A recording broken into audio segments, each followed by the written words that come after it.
euh, j'avais besoin effectivement d'avoir des remontées de nos fédérations, euh, sentir quelles sont leurs préoccupations, sentir s'ils étaient toujours présents, s'ils étaient encore en bonne forme pour continuer la lutte ensemble.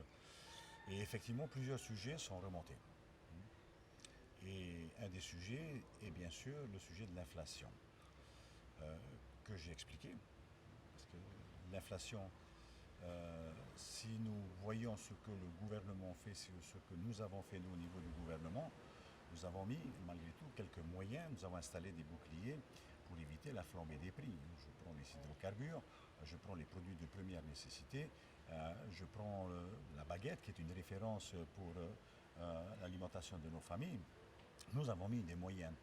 Néanmoins, nous perdons le contrôle sur tout ce qui est extérieur au pays. Vous savez que dans les pays où nous importons nos produits, eux connaissent l'inflation aussi. Hein. Voir les chiffres de la métropole, des États-Unis, de la Chine. Et à cela vient s'ajouter les difficultés que nous avons en matière de fret maritime international, sur lesquelles nous n'avons aucune taxe. Je vais le dire parce qu'on dit tout et n'importe quoi, mais bien sûr que ce fret nous échappe totalement. Donc il nous reste aujourd'hui à juguler les prix des produits qui arrivent chez nous et qui subissent effectivement des hausses qui sont à la limite supportables par nos populations. Donc nous mettons en place des boucliers, nous veillons à ce que notre évolution de l'indice de coût de la vie soit maîtrisée. Nous sommes à peu près 6, un peu plus de 6%. Je pense effectivement qu'avec certains moyens complémentaires que nous devrions mettre dans les jours à venir, nous allons pouvoir rester à ce stade-là. Parce que ce qui est maîtrisable par le pays fait l'objet de nos préoccupations et surtout, nous disposons des moyens pour lutter contre cette hausse des prix.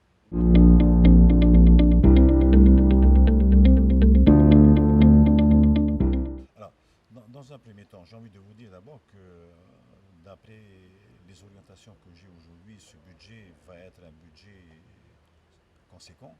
Euh, les rentrées fiscales sont au rendez-vous. Et donc, effectivement, cela va nous donner des moyens supplémentaires pour réorienter notre politique de bouclier, de protection de notre consommation locale. Vous dire maintenant sur quoi je vais agir, je me pose encore des questions parce qu'effectivement, nous agissons à plusieurs niveaux, sur plusieurs secteurs. Celui qui me cause beaucoup de problèmes aujourd'hui, je ne vous cache pas que c'est un souci pour moi, c'est le coût des matériaux de construction parce qu'il faut que le bâtiment continue, il faut que les Polynésiens continuent à construire leur logement. Et puis sur l'alimentation, bien sûr qu'il y a un souci, mais j'observe malgré tout qu'aujourd'hui, au niveau de l'alimentation, les prix se sont à peu près stabilisés.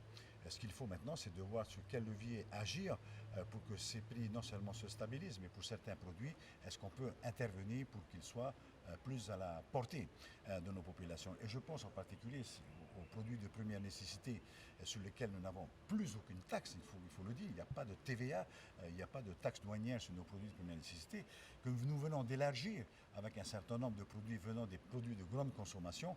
Donc, il faut observer l'évolution de ces prix au bout de 6 mois. C'est un petit peu tôt là, puisque nous avons agi vers le mois de mars-avril dernier. Mais je pense que ça portera ses fruits. Et puis on verra d'ici la fin de l'année quels sont les leviers à bouger pour que les choses aillent mieux dans ce pays.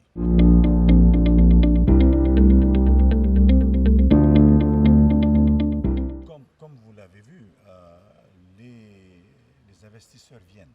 Hmm. Encore dernièrement, vous avez entendu parler de ce groupe important, métropolitain, qui est chez nous. Euh, mais je pense et je continue à penser qu'il faut que nos investisseurs locaux bougent aussi de leur côté. Beaucoup investissent aujourd'hui dans les rénovations d'hôtels, dans la construction d'hôtels, mais c'est vraiment sur eux que je veux m'appuyer. Mais maintenant, la question qui se pose, c'est sur la nature de ces projets. Nous avons eu l'expérience avec le village tahitien avec des choses un peu faramineuses. Nous avons vu l'expérience avec le dernier groupe qui a voulu construire sur le Tar 1 sur Punavia. Les populations aujourd'hui ne sont pas dans le même état d'esprit que nous. Les grands projets, c'est quoi les grands projets? Les grands projets, c'est construire quelque chose d'assez important et qui apporte un nombre d'emplois suffisamment important. Une chambre d'hôtel, c'est un emploi et demi jusqu'à deux emplois. Dans les constructions de villas de luxe, on va jusqu'à trois emplois et demi à quatre par villa. Mais aujourd'hui, il n'y a pas de lien dans la tête de nos populations. Il n'y a pas systématiquement ce lien entre les grands projets et la création d'emplois. Donc il faut y réfléchir. Moi, je crois qu'effectivement, le niveau de construction chez nous ne doit pas dépasser un certain seuil. 400 logements sur un site comme Apunavir, ça ne passera pas. Est-ce qu'il faut parler de 200, 250 logements, quelque chose qui soit plus à l'échelle des Polynésiens, de notre pays? Je pense qu'il faut s'orienter vers ce genre. Donc voilà. Oui, au grand projet, bien sûr, oui, nous continuons à recevoir des investisseurs, mais il faudra effectivement que l'on baisse les paramètres.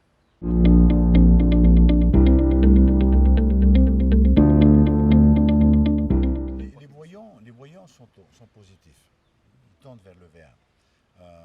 Je pense qu'effectivement, avec les 1% de la CPS, de la taxe qui a été mise en place, de la TVA sociale, oui, nous tendons vers un équilibrage des budgets de ces fonds sociaux pour 2022, cette année. Le nombre d'emplois augmente, mais malheureusement, et on est au niveau de 2019 aujourd'hui, mais malheureusement, les équivalents temps plein, c'est-à-dire la masse salariale en question, n'a pas atteint son niveau de 2019. Ceci veut dire qu'effectivement qu'on a encore des besoins en matière de cotisation qui n'arrivent pas pour l'heure. Mais les choses sont sur une bonne voie. C'est la raison pour laquelle je dis que les les voyants sont ouverts. Lorsqu'on voit ce qui se passe au niveau de l'hôtellerie, le bâtiment continue. Et puis voilà. Donc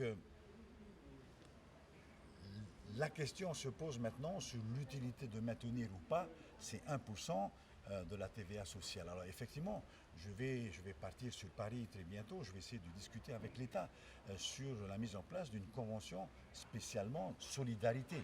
Hein. Et cette convention de solidarité devrait venir nous donner un coup de main pour l'année 2023, 2024, 2025. Je vais essayer de négocier ça sur 2 ou 3 ans de façon à ce que nous puissions alléger la pression fiscale ici dans le pays et puis donner un peu plus de pouvoir d'achat à nos ménages. C'est la raison pour laquelle nous envisageons effectivement de baisser les cotisations CPS pour ce qui est du patronat et des syndicats de salariés de 1% d'ici le mois d'octobre prochain. Mais est-ce que ce sera suffisant? La question se pose, bien sûr, mais je pense que tout geste favorable de redonner du pouvoir d'achat sera bienvenu. Et c'est la raison pour laquelle, par exemple, nous pensons toujours à nos gens qui n'ont pas d'emploi, ceux qui sont au RSPF. Est-ce qu'il faut bouger? Je suis favorable. Est-ce qu'il faut bouger le niveau des allocations familiales? Est-ce qu'il faut bouger le niveau des retraites vieillesse qui sont servies donc à ces populations? D'ores et déjà, je dis oui, mais bien sûr que tout cela dépend des moyens financiers dont nous disposerons pour faire droit à ces augmentations.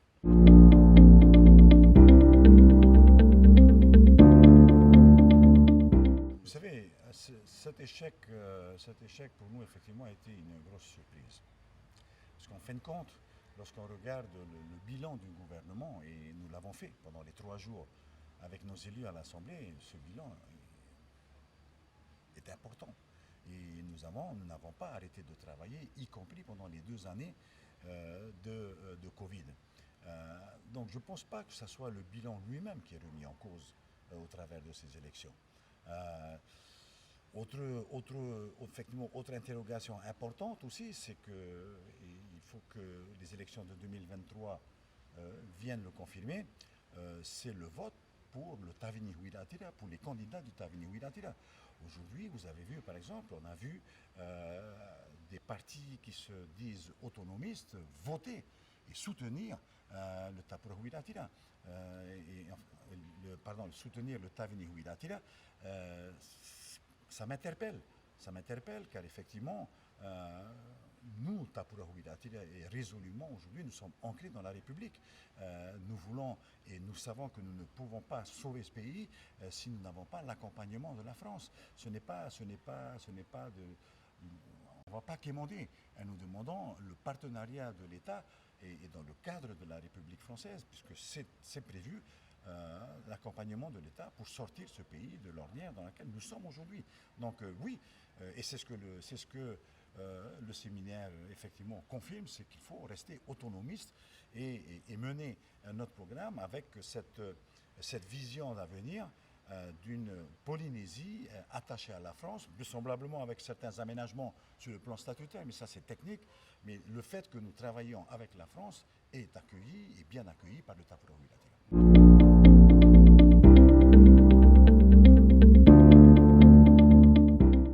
Sur ma candidature en tant que tête de liste du Tapurahu Ilatira pour 2023, nous avons épuisé toutes les recherches possibles en matière juridique. C'est clair, c'est 2 mandats de 5 ans, je n'ai pas fait 2 mandats de 5 ans. Donc j'ai une possibilité effectivement d'aller au-delà. Le Conseil d'État, c'est le dernier moyen dont nous disposons, dont certains disposent, pour infirmer ou confirmer ce que je viens de dire. Mais en tous les cas, pour ce qui me concerne, je pense que l'analyse des juristes est claire, les textes sont clairs. Donc on va y aller. Je vais y aller et le Tapurahu Ilatira s'inscrit tout à fait dans ce mouvement. Alors, maintenant, est-ce qu'il faudra changer les têtes de liste? Est-ce qu'il faudra mettre du nouveau souffle dans notre liste? Ce n'est pas moi qui décide.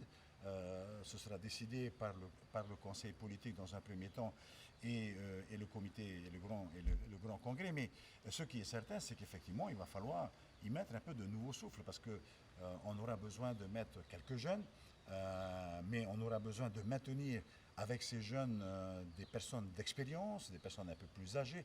Donc il va falloir que l'on fasse un mixage qui corresponde aux souhaits de nos populations, parce que c'est un vœu.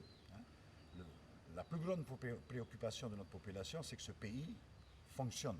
C'est que nous développions et que nous continuions à nous développer. Après, il va y avoir l'image, et je vous parle de cette image, des listes qui vont être présentes, l'image que nous devons, nous, avoir pour les élections de 2023 et la mandature à venir. C'est là-dessus que nous travaillons aujourd'hui, et c'est ce dont je viens de vous parler sur la partie candidat à la candidature.